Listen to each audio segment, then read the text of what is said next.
Welcome to the All Day Music Podcast. I'm Matt, And I'm Jesse. and we are back again, Man, you slipped that one in there. I didn't even see the countdown. I snuck it in. You snuck You it weren't in. paying attention. We slide in this episode right into you, sneaking it in. Yeah. We got another artist spotlight for you guys this week. Oh yeah. Not a newbie by any stretch of the imagination, but certainly has not gotten her due, I don't feel like. Right. I mean, Yeah, I feel like sometimes you get them artists that they've been doing this for such a long time and they're right there and they just haven't got that big break that they deserve. You know, there's many talented people out there that just don't get that, like you said, get their due diligence, that they just haven't got that one video to and I don't send know them right why. to the top. You Right. know what I don't mean? know. Like and unfortunately, more and more, and I hate to say this, more and more it seems to be the women of country that just seem to like not break through as frequently maybe as the guys do. And I know it's been talked about for years in music in general, especially in Nashville. And I kind of always was like, I don't really buy into that. Like, good artists are going to make it through. And the more we've kind of dug in with this podcast over the last couple of seasons and checked out some of these, newer artists and whatnot, it seems to me that maybe there's something to it. There's got to be an answer. Maybe that's it. Maybe I'm wrong. I don't know. But like, this episode, I guess we should probably say who we're talking about. Right. Ashland Kraft, who is phenomenal. And she was a top 10 contestant on The Voice 8 years ago, 9 years ago, 2017, whatever it was. Yeah, right. She was on Miley's team. And and incredible. I mean, if you don't remember it or didn't catch it, like go back and check out her rendition of Delta Dawn, which is an incredible song that she just absolutely killed in that season. Couldn't tell you what episode because I don't remember last week. But so she's been she did take a little time off after The Voice. I think she took a year off. Cosmetology school or something, right? Yeah, she was gonna cut hair. She was gonna you could go to her and get your hair did. Hair did? Yeah. She line me up. Right. But maybe she gets you some just for men for that beard. Yeah, probably ought to. I just embrace it. It is what it is, right? But no, it was like 2019. She moved to Nashville and started kind of pursuing this full time. And I mean, as far as I'm concerned, the talent is certainly there. She's an incredible songwriter and singer. And I can't think of a valid reason whatsoever that she should not be a household name. And she's certainly got a ton of followers. Don't get me wrong.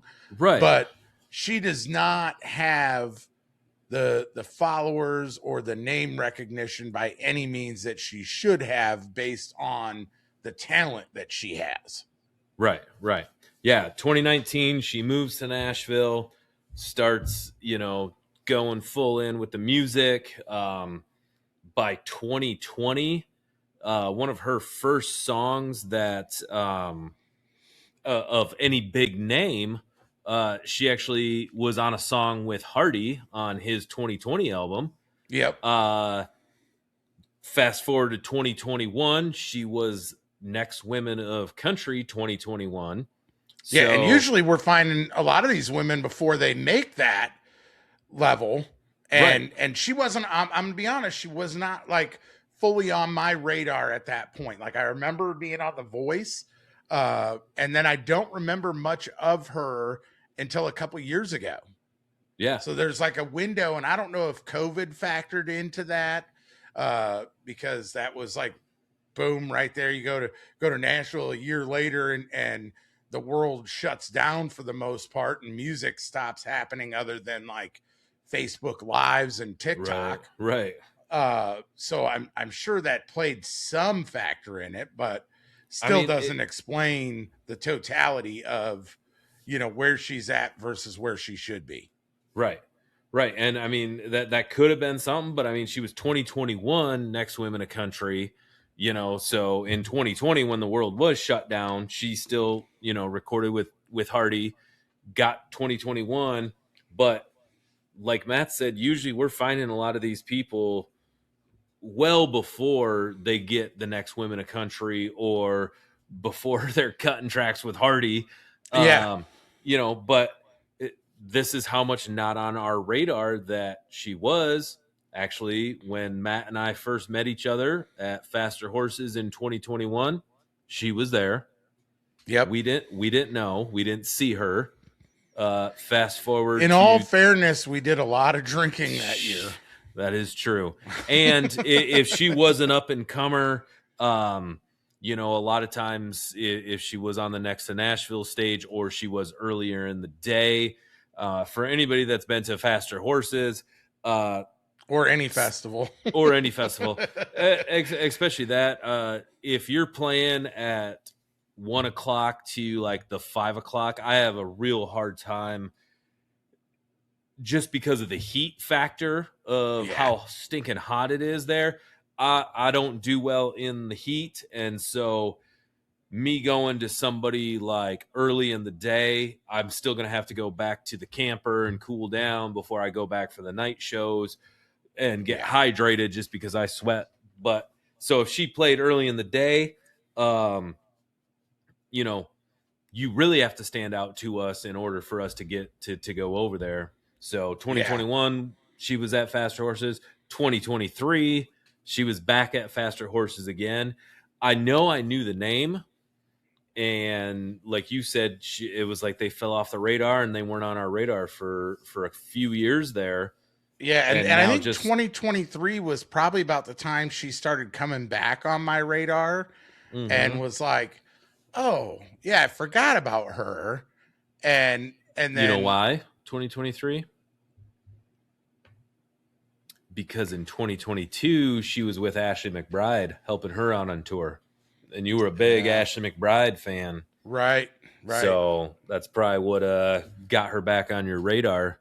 Very well could have been. And it's just, to me it's unfortunate, really. If you look at, uh especially for, I've talked about it more times than I can count, if you're a singer and a songwriter, like, you move up on my list considerably more because I'm a songwriter junkie. And that's what she does. I mean, going back to even her debut album, Traveling Kind, there was 11 songs on that album, and she either wrote or co-wrote 9 of them. Right. So she should have been like way higher on my radar than what she was earlier on. And I feel bad that she wasn't, because she's just that damn good. Right. Right. And I think there's some of her songs that I do recall listening to back then. It just wasn't somebody that, like you said, they didn't catch their lucky break, or they didn't hit that video that went viral.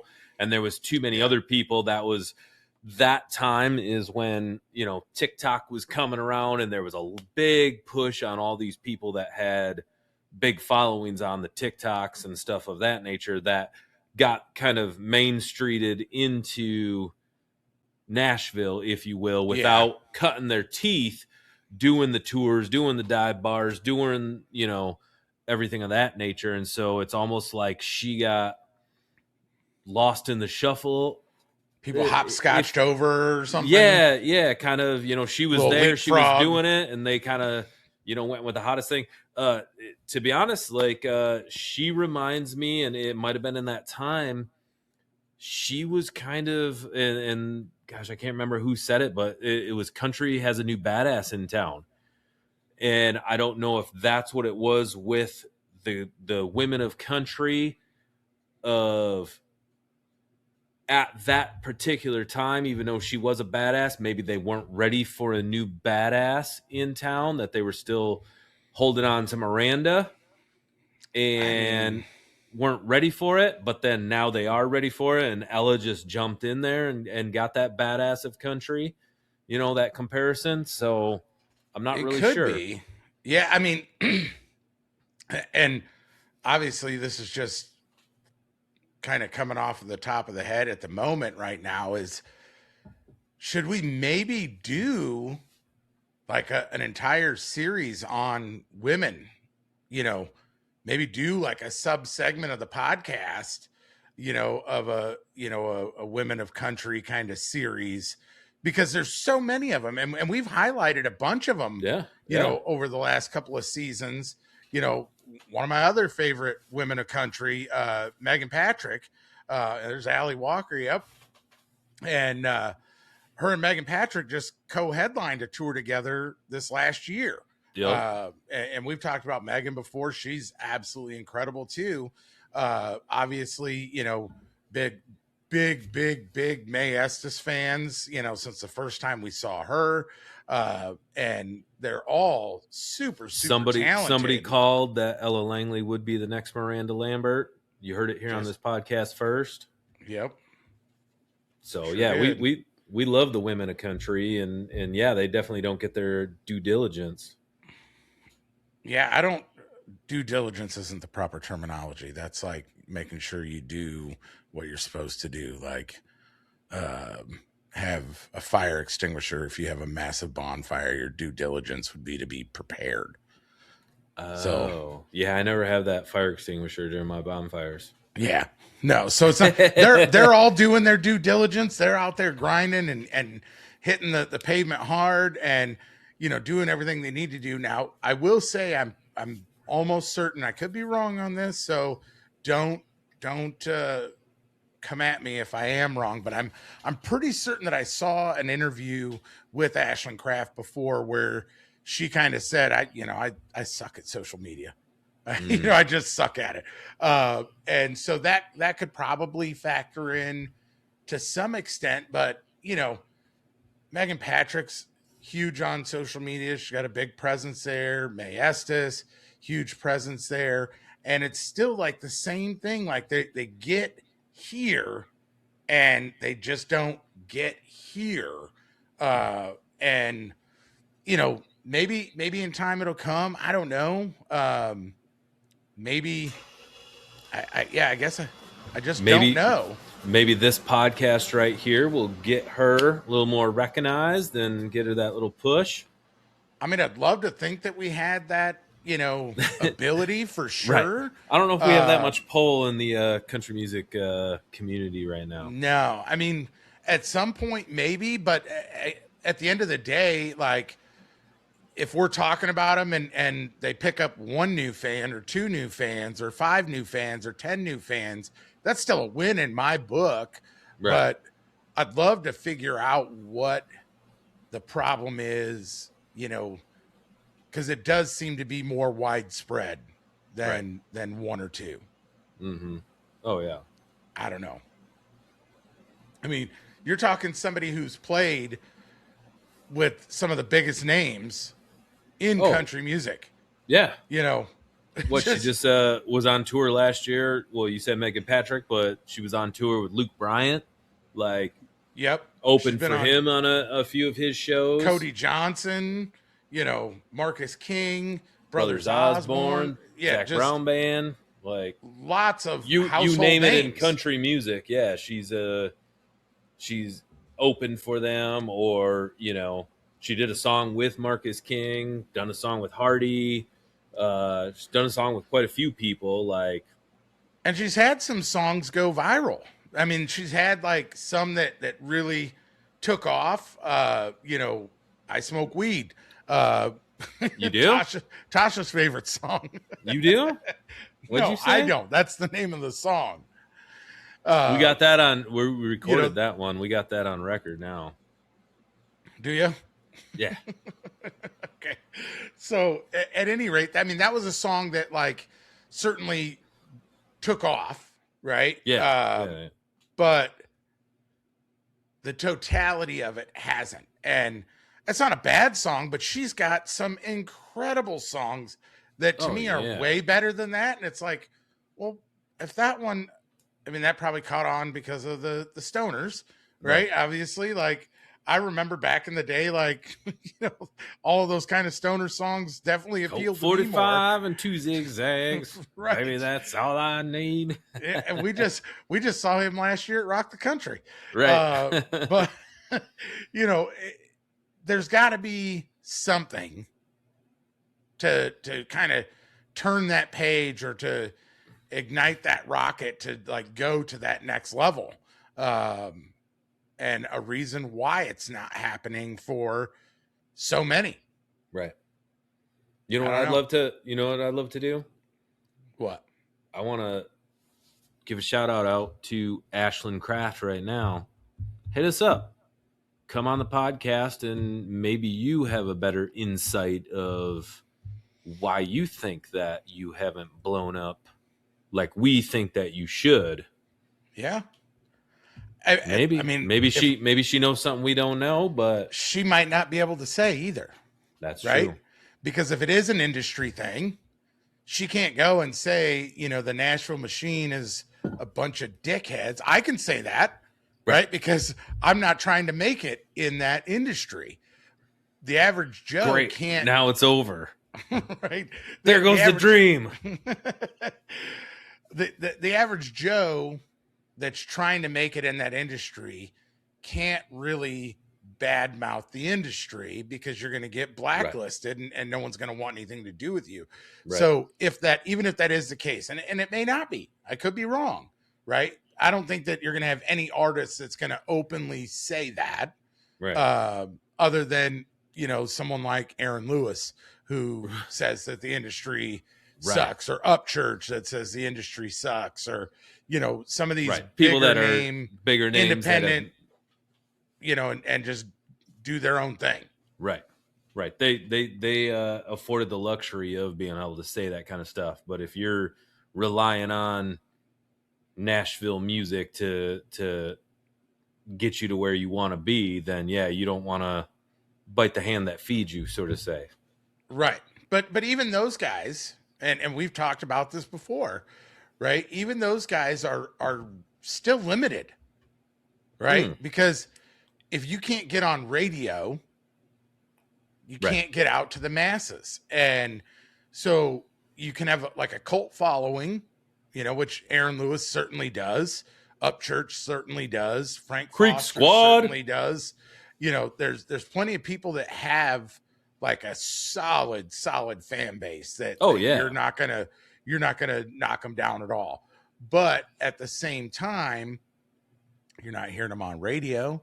Right. Some of them, and they don't care. Some of them are okay with it. You got the millions. You don't got the hundreds of millions. Right. Yeah. So if you're wanting to get to stadium level stuff, you've got to play the game, and you've got to get along to go along, and if you're trying to do that, you're not going to rock the boat. So, even if that was the case, like I said, I don't think that you'd have an artist that would come out and be like, yeah, they're all dicks. Maybe, I don't know. I could be wrong. Ashland, are they all dicks? Slide into our DMs and let us let us know. Yeah, you don't have to publicly say. No, it's tough. That industry, I mean, any music industry person, whether it's country or not, it's a tough environment to be in, where you're getting fronted a lot of money to go do stuff, and then what, right? You have to pay it all back. And so if you don't ever fully make it, they own your tracks. Right. And then you can't get money. They could sell your songs for the rest of your life, and maybe they own them. I've been hearing like more and more Vanilla Ice. Vanilla Ice has to pay every time they play his song. Does he? Yeah. Yeah. He does his royalties actually he has to pay money when it's so flipped around. Suge So if Knight he and wants to everything. perform it, he has to pay to perform his song. I mean, that used to be. It might be done now, but yeah, Suge Knight, crooked son of a bitch, like had that contract so messed up that yeah, he basically got nothing. That's why he went bankrupt, is because he had nothing. Yeah, that happens way too often. I mean, I've been hearing more and more. It used to be that a record deal, right? They fronted you the money, and you had to pay them back off your album sales. Streaming obviously changed that dramatically, and now, like before, it used to be all the merch you sold at your shows was your money, and that's how a lot of these artists made it. The up and comers still are, but I've been hearing more and more about record labels taking a portion of your merch sales too. So now your Jeez. record deal consists of 50% of your merch sales goes back to the label. So it's not even you can't even make a living touring and selling Selling merch merch, right? if your record deal includes them getting part of your merch sales. I mean, if they're getting part of it, they better be paying for it all. They better be paying the design. They better be paying the printing, paying the people that are They selling it. do that. Yeah, they do that when they say, "Hey Jesse, you want to sign the label here? We're going to front you $1 million. We're going to give you this team. Their pay's coming out of your $1 million. Your bus is coming out of the $1 million. All of your digital marketing and stuff is coming out of that $1 million. We're gonna get you 100,000 t-shirts made, but that's coming out of the $1 million. And we get 80% of your streaming revenue and your record sales and 50% of your merch till that's paid back. And then after that, we get a lesser percentage, but we're still getting paid on it." But you got that $1 million up front, baby. You were balling for a minute. For a minute, right? For a minute. Right. Yeah, I don't know. I don't know. I think we just opened an entire new podcast category. Right? Yeah. And we need to focus on the track at hand, and that's our Yeah. girl Ashland Craft. We went down the rabbit hole. We went down a rabbit hole. It happens. And to be honest, like at first I was like, yeah, let's keep going with this, and then I was like, oh shoot, we're doing got to an circle artist. back. We're doing an artist spotlight. We're not doing Industry spotlight. Matt and Jesse rant about Big Machine. We could do that all day. Especially since Matt just ruined our chances of ever hitting it big because he just said fuck Big Machine. Podcasts don't get record deals. Not anymore. I Maybe was hoping for the first one. Maybe they'll sponsor us to recant that and say how great they are. Oh, now you're talking. I mean, I'm not saying we can't be bought. I mean, you set us up with our own podcast studio in Nashville. Once a month, we come down there and bring artists in. I could say, go Big Machine. Right. I might put a sticker right here that says Big Machine. Yeah. Who knows? Can you imagine that? No. Anyhow, back to the craft at hand. The craft at hand. There you go. So, I got to say, she's got a new album out that came out last year. And ironically, the title track from that album, I read an interview that she did. She wrote that when she was like 19 years old or something. Like she's had it like really? For a long time. In her back pocket or something like that. Yeah. Yeah. And then threw it out there and they were like, yeah, let's do it. Nice. And it turns out to be the title track, and that's Dive Bar Beauty Queen. Yeah. That's pretty sweet.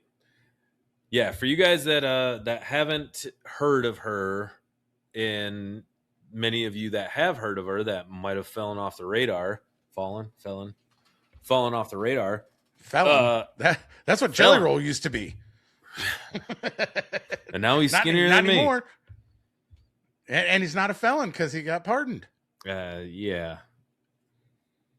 Again, down the rabbit hole. True story. Yeah. True story. So So fallen, not felon. fallen. So if you fell off the radar, she fell off the radar with you guys. Anybody that hasn't heard her, real unique sound. Like she's one of these people that she can do a song like "I Smoke Weed," which was like a funny song. She did Brothers Osborne on Hicks tapes. It was like a funny song, but there's so much more to her, like the depth of her octave range. Like she goes almost like it's almost like church choir like highs to like and I said it before, like Janis Joplin lows, but you said she didn't really have the lows, but she has like that hippie personality. But Yeah. she has like that low, like raspy. I would say kind of Gretchen Wilson-ish. Yeah, I The can see rough, that. the rough around the edges kind of sound. Yeah, very rough. Like you've been smoking Marlboro Reds with no filters, like Cowboy Killers, like, but yet then like hits the high, like very big octave range for her. Yeah. So, and her songs are different too. You know, you can get the funny and the honky tonk, and then you can get the kind of the slower and kind of steady true sound out of her too. Right. Well, I think that probably I read somewhere that her old man's a mechanic, like a car mechanic, Yeah. right? Oh, And so yep. she's not like uh country, like grew up on a farm country. Right. She's country, like Dan. redneck, like blue collar country. Right. Right. And so she doesn't try to Like be, a wrench on you know, shit. Yee country yeah, tough. she doesn't try to be like, oh, I'm gonna go ride my horse kind of country at all. She's like barroom country, like Right. any small town America that you go into a dive bar where there's country music playing. I remember the old days when you could smoke in a bar and it just kind of had that Gross. smoky haze, in the bar, and a neon PBR sign flickering in the corner. Yeah. That's where like I see her sound, right? Yeah. Like almost like Roadhouse, people throwing beer bottles at the chicken wire around the stage setup, that kind of thing. Yeah. Just but very true to who she is, not trying to be something she's not. Yeah, yeah, absolutely. God, I'm just picturing her playing a little lay down guitar, steel guitar, like behind the cage in Roadhouse right now. Yeah, she is definitely, and uh I missed the show last year. They played in Grand Rapids. Her and Megan Patrick Sounds like you've missed quite a few of her shows. on that right on that Rolling Stone tour that they did. And I remember seeing on either Reels or TikTok that day that either their AC went out or their generator broke down. I think it was the generator broke down, and they were Yeah. looking for an electrician in Grand Rapids to fix their generator while they were at the intersection for that tour stop. And it was like, hey, we got like meet and greets and free tickets to the first electrician that can show up here and get this thing running. And I was like, oh crap, I forgot about that show. And that's what reminded me about it. I think Right. we were in the midst of the like heavy planning phase for CMA Fest, and so a lot of stuff kind of fell off of the stove onto the countertop while we were fixing all the details for that. But certainly this year, she doesn't have a ton of dates out for this year yet. She's actually in Europe in March for the first part of March, and then excuse me, comes back to the States after that, Yeah. in Florida and Minnesota, and then back to Florida again in August. But yeah, Which I think that's she's kind of spread out. I think those are like solid dates, but I think yeah, obviously with festival season rolling around here, I think a lot of those dates are open because she probably will be hitting festivals and or touring with somebody, and they just haven't released those dates yet. yeah, no doubt she's going to be touring with somebody. And I'll be honest with you, like I would love to see like an all women's tour. Like, could you Oh imagine yeah, that? Like Lainey and you know, uh, Lainey, Ella, yeah, Ella, May Estes, Lainey and Gardner, Ashland uh, Craft, like yeah, badass Megan bitches of Patrick, country. just yeah, like have put on like kind of like rock the country, but like the bad bitches of country or something that are just coming into your state or into your town to just tear it up and put on like a hell of a full day show or 2 day kind of thing I and mean, just kill how it. many times we talked about the Y'all Need Music music festival? Yeah. I mean, it sounds like we got another one in the works right now, just of all girls, all Someone want to girls. float us $1,000,000 and Right, we can we can right. We better sign these. throw Sadie Bass into the mix, a little Michigan native Yeah, right there. Get absolutely. everybody, get everybody up in here. Yeah, that would be badass to do Better like a get a hold of Cadillac Event Center. it wouldn't be big enough. We'd have to go bigger. Yeah, I We'd was more need thinking like if we had some of the up and comers.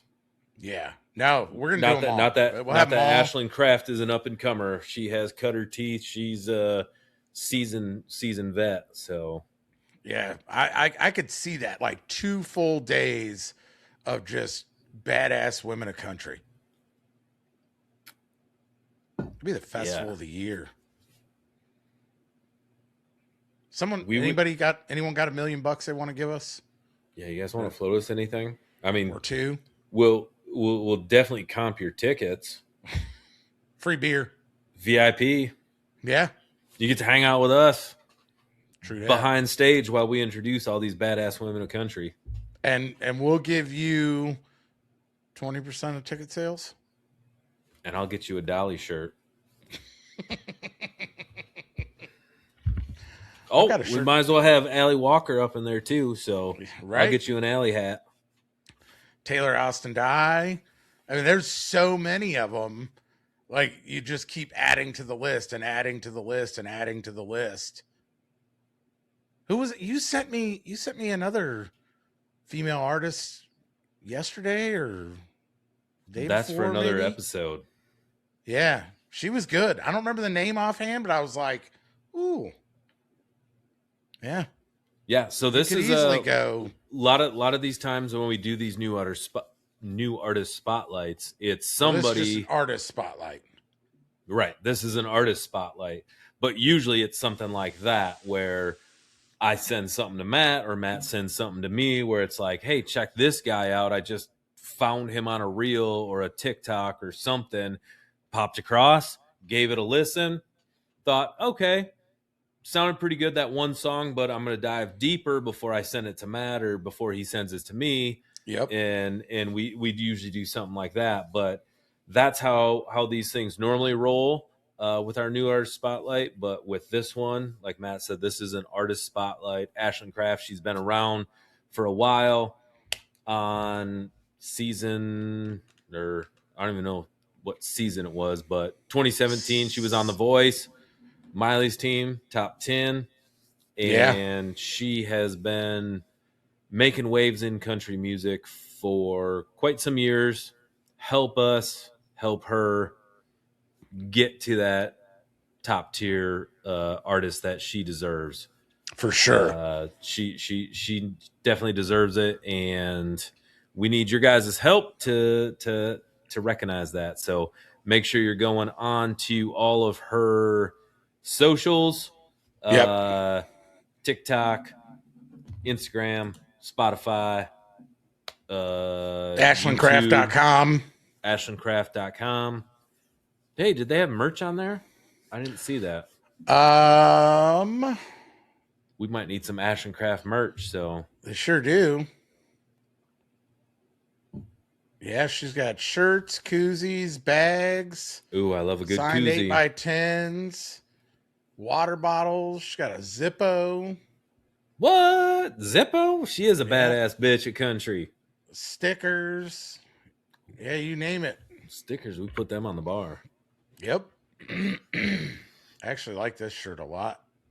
This jukebox junkie tee. Look, I got Matt's over here shopping right now.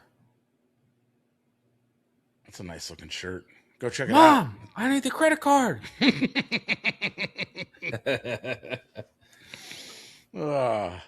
Yeah. So, any rate, I'll get off of the shopping here.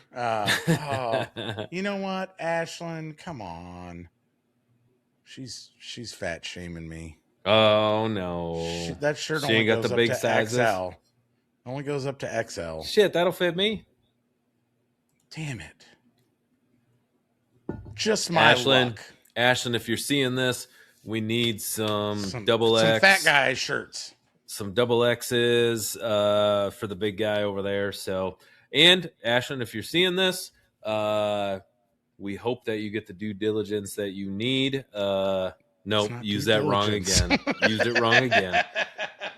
We hope to get the recognition that you need, and we hope to get you on the podcast. So if you do see this, let's shed some light onto why we don't like Big Machine. No, jokes. Yeah. We don't like Big Machine. You can't say that you don't like Big Machine. I mean, we don't fully dislike them, but they need to do better. Yeah, do better. Yeah. Take care of these girls. Yeah. And make sure you guys are following us on all the socials. The TikTokies, the Instagrams, the YouTubes, the Facebooks.